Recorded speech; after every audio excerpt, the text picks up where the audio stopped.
All right, we're here at Klemic Performance Method, 2511 Fire Road in EHT, New Jersey. We're here with Bucc's breakdowns again.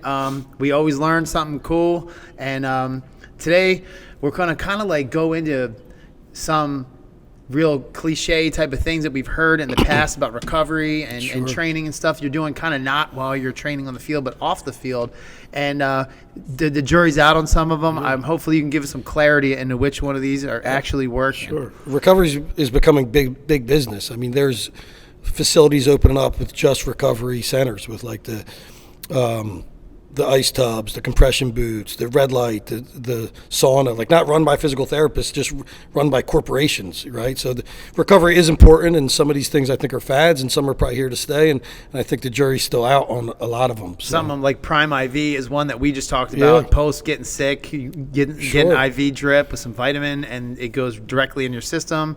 You have there's a lot of things that are positive about that, definitely. I remember as a player in the NFL, we would drip all our B12 and everything like that, or we would inject it. And, Absolutely. And it was like, oh my, you almost felt it immediately. Sure.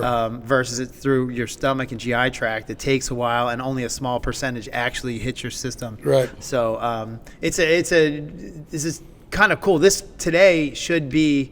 So give a lot of kids some clarity and kind of see, maybe save them some money, save them some time, or change the way their paradigm of thought was, because you actually are somebody who does this every single day. And if it doesn't work, you're not going to do it. If it is working, you're going to do a heck of a lot of it. And again, I think a lot of it, there's just not a ton of science on a lot of it yet. So I do think some have a ton of potential, but we don't really know. So it's maybe if you have extra cash in your pocket, you do it and you try for yourself. And again, if it's not hurting you, I'm not against trying anything. But again, there's also the scientific method, and is what's actually creating changes or helping. So. Right. So the big one, I think the biggest subject, and it's the most traditional thing that I can remember for somebody who's trying to recover. Right. And you don't even need to say it. It's ICE. Or RICE. Right. RICE was normally the acronym was rest, ice, compression, elevation. Yeah. Right. That's changed Completely. So why don't you go over what the change has been and maybe why? So I think ice is such a hot topic on everywhere. I get asked all the time. It's a hot topic on Instagram. You see different thoughts. We do know, like, there's evolving evidence from a injury, like an acute injury, that the Price method or RICE is no longer really acceptable. And what they're saying now is because it impedes the actual natural anti-inflammatory process. And we need the anti-inflammatory process to run its course for the tissue to heal. So if we're impeding inflammation, which is the body's natural way to fix itself, we will slow process down the line. And we've seen studies in tendon issues, muscle issues, and we know that ice does actually slow the injury. So we try not to ice. However, if you ice right away, an acute injury it will give you an analgesic effect. So I don't think it's the worst thing in the world if somebody acutely sprains their ankle and you ice them for 10 minutes to just try to get them out of that shock or out of the initial phase. That's fine. But the idea of ice 20 minutes on, 20 minutes off, 6 times a day for 5 days, and then that's not really what we're recommending anymore. That's wild. Isn't that because crazy? I spent hours in a weight room, in the training room, in the NFL doing exactly that. Ice and stim. Oh, that's it. And there's no good research that electrical stim, like traditional TENS or anything like that, shows any improvement in. It'll give you temporary pain relief while it's on, but it's as far as affecting tissue healing or swelling or effusion, we know that that's not really the case. Unbelievable. So that's why, again, if you go to my office, I don't think I've used an ice pack in 10 years. However, we'll talk about it. An ice pack as far as that goes, as far as thinking that I'm facilitating healing, because we know it actually is probably slowing healing. The acronym now that's more accepted. It's called Peace and Love. All right. So traditionally, RICE was the acronym that everybody used.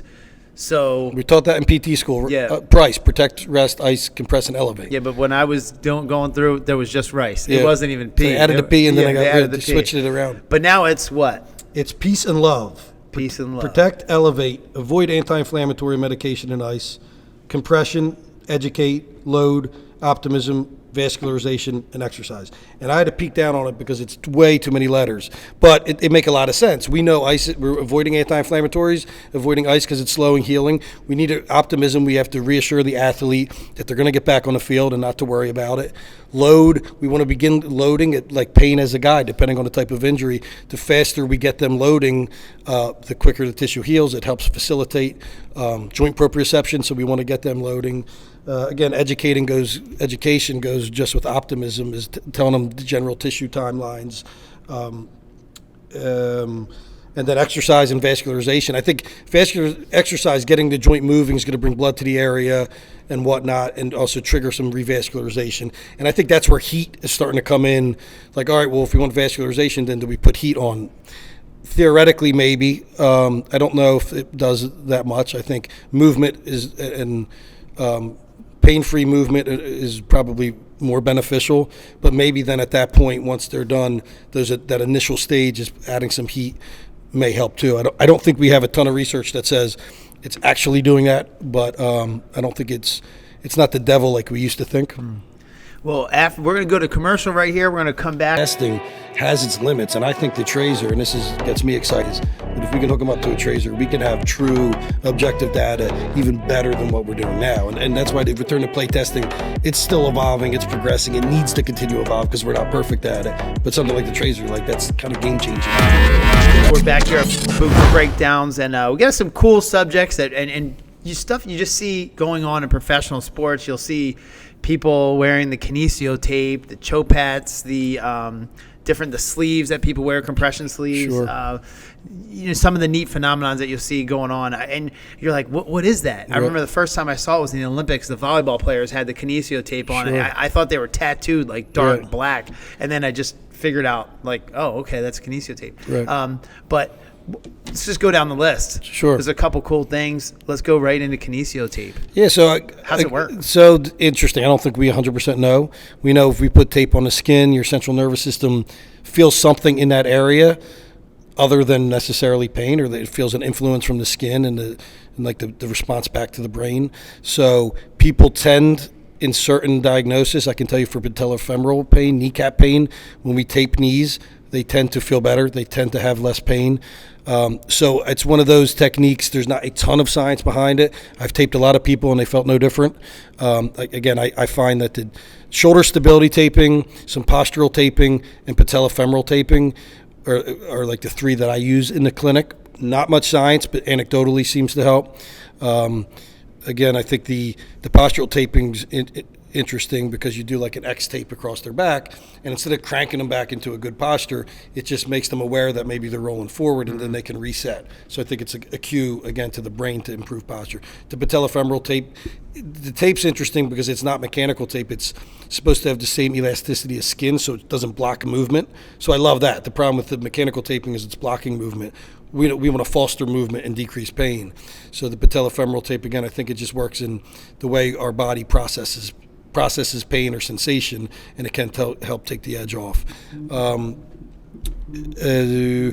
So those are the big two I use. Shoulder stability taping sometimes as well. We'll do it if they're having some tendonitis or they have anterior instability.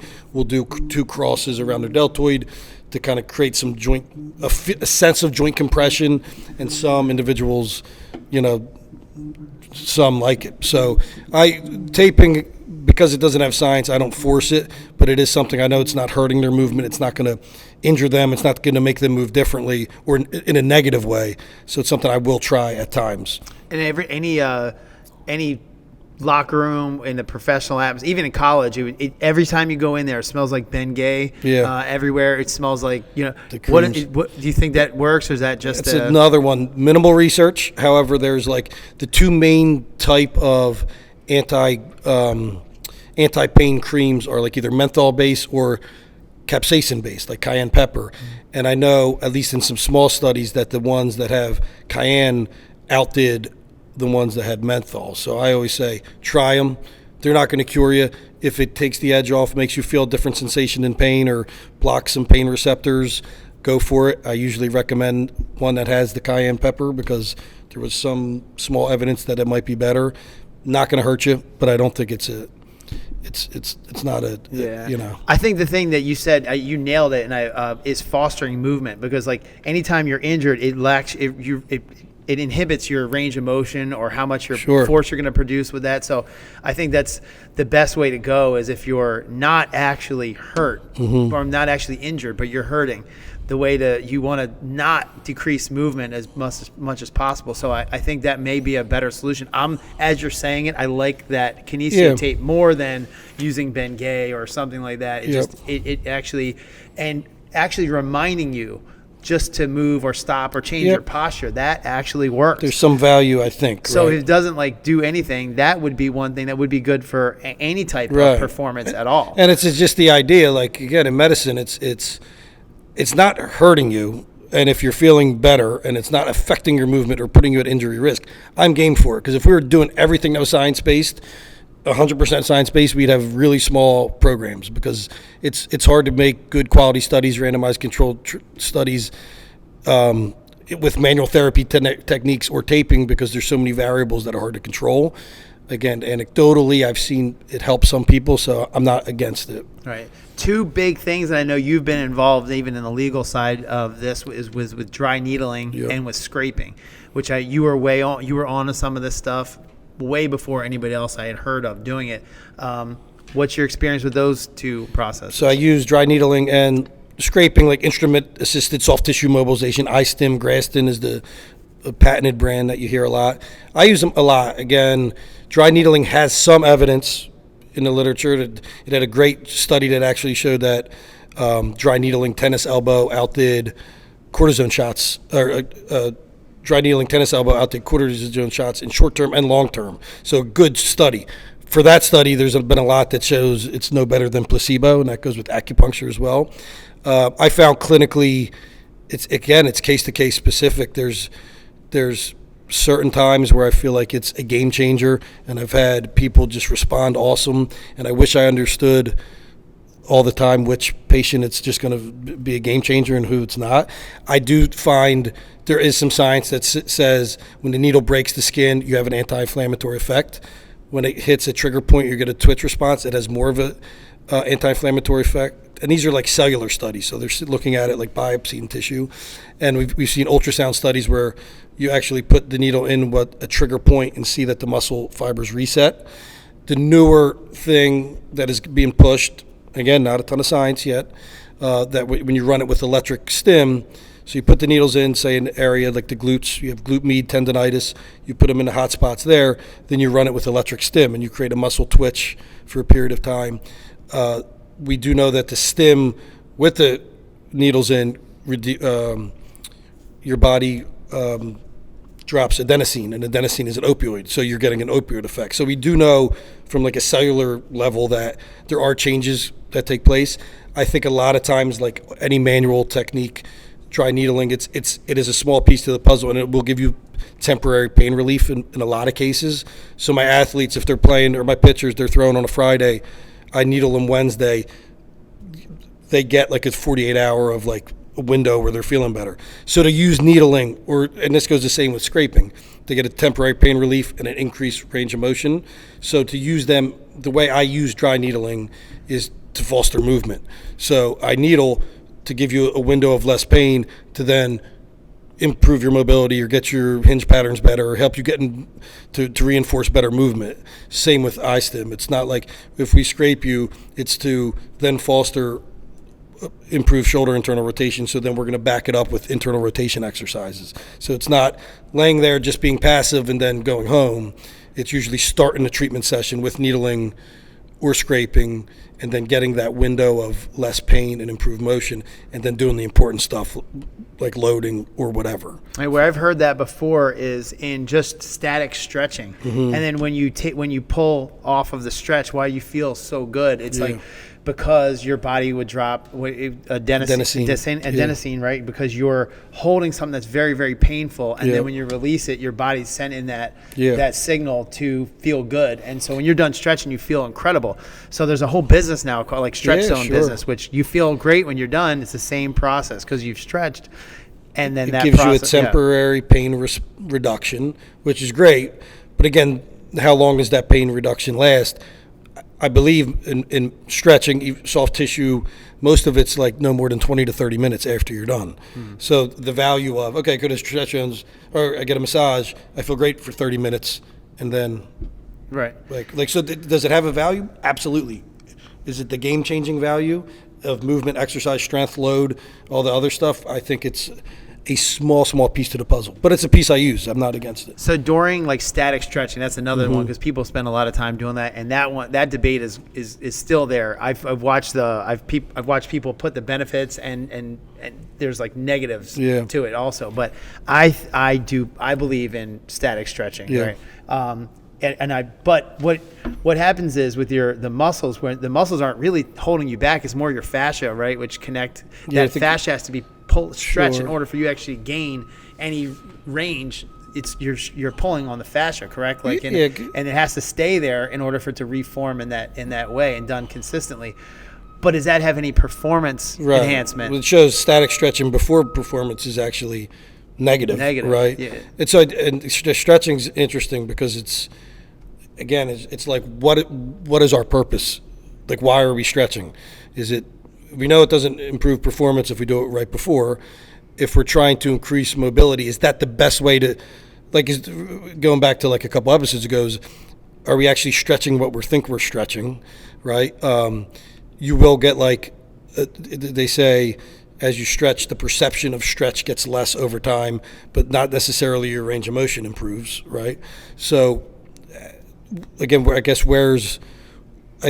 I'm sure it has a value. I just think sometimes it's low on the list. Low on the list, and we stopped doing it. We don't do it here anymore. But I used to love to do it, and I loved it. If that was one of the factors that it could have been to give me an edge, I did it. So I did almost everything, and that was one of them. I was very flexible. And so the other thing, if you're stretching to increase mobility, like shoulder internal rotation, because we think it's a posterior capsule contracture. So we have tightness in our posterior capsule, limiting here. Old school thought, we used to put them in sleeper stretch, but to affect a change in internal rotation through like capsular tissue,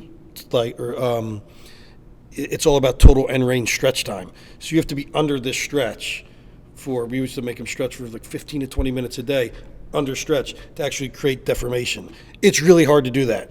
You have to be stretching a lot and long and sustain holds. And then we also find out that most of internal rotation deficits aren't from the posterior capsule. So that whole idea went out the window. But again, the idea, if you're stretching to gain mobility, we have to first understand why the mobility is restricted, and there might be better ways to gain mobility than static stretching.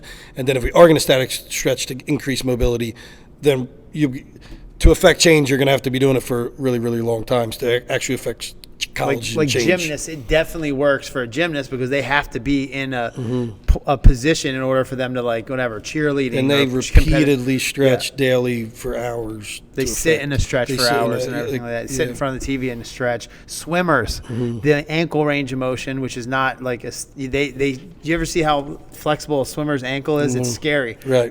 It actually will ruin how they work on a field because they can completely rotate their foot so their tibia is touching the ground. Yeah. And they just sit there and flop them right out. Right. Or they can flap their foot right back behind them. So all that, the front of their foot is it's odd. Yeah. And then but they have no ankle stability. It's crazy. So, but they need it to swim because that's something that creates performance for them when their toe is pushed out further. It's amazing too, just how the body adapts and mobility increases in times just by doing their sport, and their body. Shoulders increase external rotation. I shouldn't say that. We don't stretch shoulders and external rotation, but as you throw, you gain external rotation over time as the capsule stretches out just from the sport itself, right?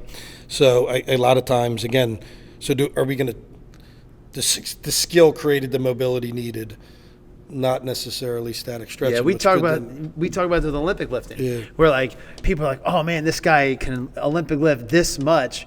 Like he can lift 400 pounds on a clean or whatever, like Saquon Barkley. And then all these explosive athletes are able to do a lot of weight. So is it that the explosive athletes start to do explosive exercise, or is it Right. the exercise making them explosive? 100%. So if you look at numbers like that, that's where stats can be deceiving. And that's why, like, when we dive into the exercise, like you said, is it actually stretching the muscle that you think? Yeah. Is it working? Is it the capsule that is the Yeah, what's stretch the that's limiting- working, what's or the was it limiting the factor? exercise, the skill acquisition that's making that stretch get better? And it's probably both a little bit, but it's a neat thing that we dived into this type of stuff, and we have we kind of nailed everything we wanted to, and then some, as we always do. So from Bucc's breakdowns and Klemic performance method, we'll see you next time. All right, now we'll go into that. Is there anything else you want to go over here? Just the what's it called? What? The eye arthrogenic inhibition. Yeah, And we'll how- We'll go over everything. Back. We'll go bump, like he said, bullet point. Say something real, like say something like, bang, like. Well, we can just start recording on that now, and then I'll add it into the podcast. But then also, Because it's kind of like, when is it time I use ice? And it kind of explain, yeah, like, because we just kind of trashed ice, and I was saying, but this is evolving literature that says this is a good. yeah, for sure. That's what I mean. So, I'll probably end up adding this into the podcast. But yeah, you just kind of start talking about it, just on like you just start. Sure. And we'll just put it right Gotcha. So it's funny, ice has gotten a lot of negative hype lately, but there is some evolving literature where ice is like really important, and I'm actually just starting to do it in my clinic, and it's post-op knee injuries in particular, ACLs. So after an ACL injury, the knee fuses. After surgery, the knee's swollen and the quad shuts down. That is the bear of ACL rehab, is get the swelling out and get the quad kicked on. There's something called arthrogenic inhibition, which happens where because the joint is swollen and painful, the combination of pain and swelling just won't allow the quad to contract. And you can do everything right. You can elevate, you can compress to get the fusion down. You can start them with BFR, NMES early on. And they can still, like sometimes 6 months down the line, and this has been a bug to me at times, they still have atrophy and weakness. And we did everything right. And again, BFR and NMES are musts, blood flow restriction therapy, to start early and stay throughout the whole rehab process. But a newer thing we're starting to do is I get my ACLs usually within 48 hours post-op. And instead of old school used to be you exercise them and then you ice them at the end and get the swelling and inflammation down. We don't want to do that, but we're icing them first. And the idea here is the ice, 10 minutes of ice prior to exercise and prior to movement is giving that analgesic effect and maybe bringing some swelling down, right? So we ice and elevate them to get that analgesic effect and then work their quad. And that analgesic effect or pain relieving effect allows them to exercise harder because they're not hurting.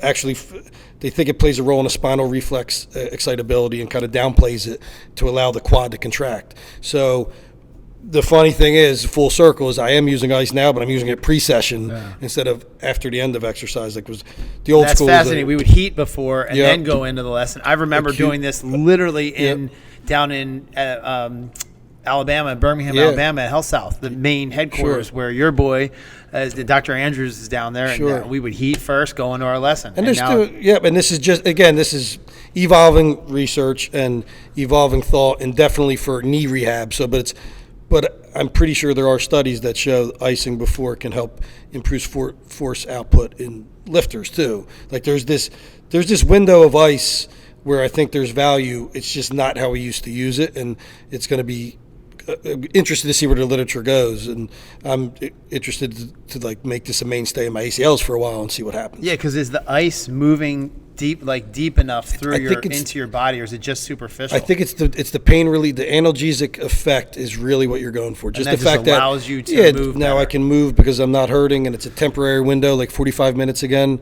So you get that 45-minute window to like work hard, right? And it's not blunting the inflammatory process so much.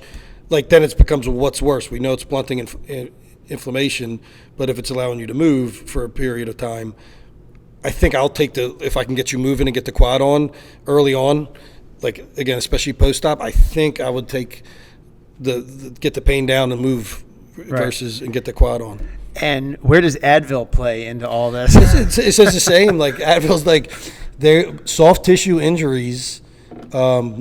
they are recommending, just like they're recommending without ice, it slows the healing process. So maybe use Tylenol. Again, I'm not a medical doctor, so Tylenol will hopefully help the pain part, but it's not going to give that anti-inflammatory effect that we actually want.